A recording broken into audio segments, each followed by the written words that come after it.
Olá, meus queridos amantes do cinema, muito bem-vindos ao nosso Clube da Análise. E hoje estaremos falando sobre um dos episódios mais dramáticos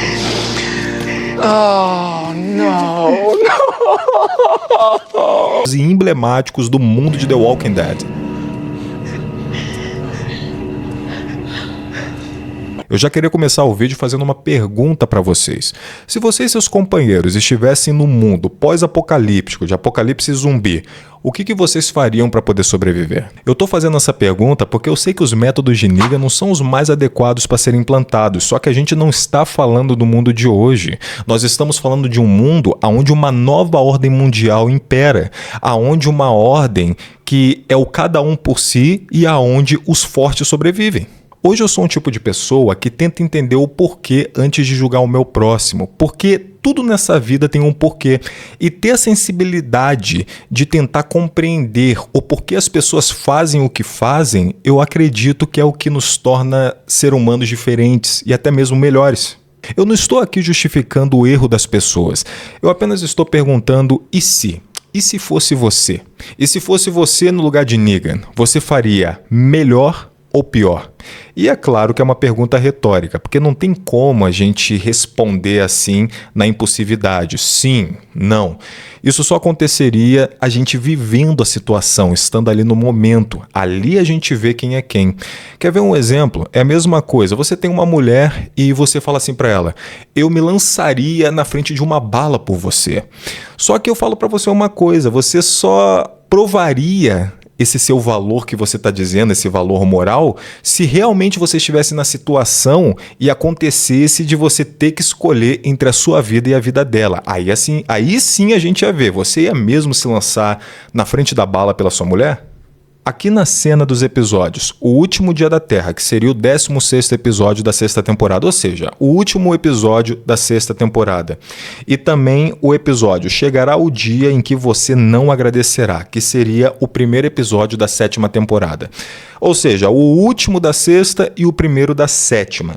Você vê aqui uma coisa muito interessante. Essas aqui são cenas que eu literalmente eu assisti 1 milhão de vezes. E por que isso? Porque esses dois episódios, eles escondem uma realidade dura e cruel, que o mundo ele mudou e ninguém mais está salvo. No meu campo de visão, eu enxergo uma grande questão aqui. A gente vê que nessa cena nós vemos dois grupos que vivem em um mundo onde você faz a sua própria regra.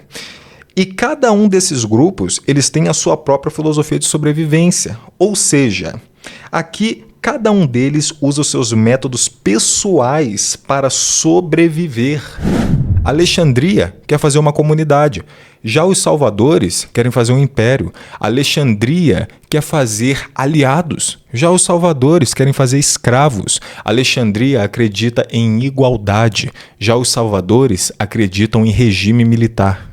Então aqui a gente percebe que são dois grupos totalmente diferentes, formas diferentes de agir, mas tem uma questão em comum: os dois querem a sobrevivência. Sobreviver é algo igualitário aqui.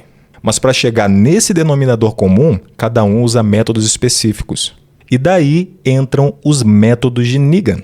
Primeiro passo: eles, quando são capturados, a gente vê ali que a primeira coisa que Simon faz é pedir que eles fiquem de joelhos. E isso não é apenas aqui, sabe, um pedido egocêntrico para mostrar ar de superioridade ou algo assim. E tampouco ficar brincando de meu pinto é maior do que o seu. Não tem nada a ver com isso. Eu vou falar uma coisa para vocês. Aqui é uma técnica de reconhecimento primário de obediência. Isso aqui é um processo de submissão. Quando aqui uma pessoa ela se ajoelha, isso mostra que ela está por baixo. Então esse aqui é o início do processo. Aí depois de todo esse processo ritualístico, Negan finalmente aparece. E por que isso? Ele só aparece quando eles estão ajoelhados porque Negan sabe que a primeira impressão é a que fica. E o primeiro passo foi simplesmente muito bem sucedido, que seria o quê? A apresentação. Negan deixa muito claro que o objetivo principal dele é deixar uma impressão. A gente vê aqui, e nesse caso, uma impressão de soberania, de que eles têm agora que entender que a obediência deles agora pertencem a ele. Já o segundo passo do processo, ele remete à punição. Rick, ele matou muita gente dele, então o que ele quer? Ele quer agora sangue em troca. Negan deixa muito claro que agora a vida deles mudou. Toda vez que eles fizerem algo reprovável, vai ter consequência. Você vê também aqui um ponto que é crucial nessa cena toda. Você percebe que Negan, ele sorriu o tempo todo. Só que isso aqui, não se engane, isso aqui não é um sorriso. Isso aqui é uma expressão facial que diz: eu vou arrebentar um de vocês até a morte e vou me divertir com a dor e o sofrimento de vocês. Quando ele até mesmo escolhe no Uni do NT quem iria morrer, ele já tinha decidido há muito tempo quem estava condenado. Primeiro ele escolhe Abraham. Por quê? Porque Abraham olha para ele, encara ele com um olhar desafiador. E isso não podia ficar assim. Já Glenn é porque ele queria desestabilizar Daryl, porque Daryl tinha o enfrentado. O Daryl chega a dar um soco na cara de Negan. E daí o que ele faz? O melhor jeito de desestabilizar ali o Daryl naquele momento seria matando um dos seus melhores amigos. E é isso que ele faz. Back to it.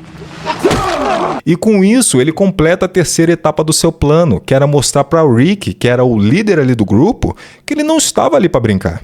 Só que o problema é que em vez de o Rick mostrar que entendeu a mensagem, ele diz isso daqui. I'm gonna kill you.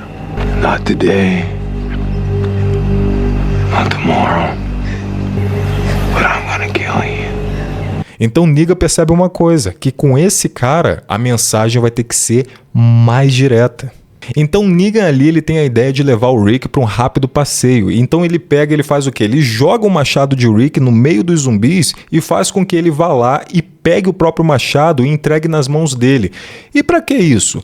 Isso é para poder quebrar o orgulho de Rick. Ele queria que Rick engolisse o orgulho naquele momento. Mas ainda faltava uma questão: implantar o medo em Rick.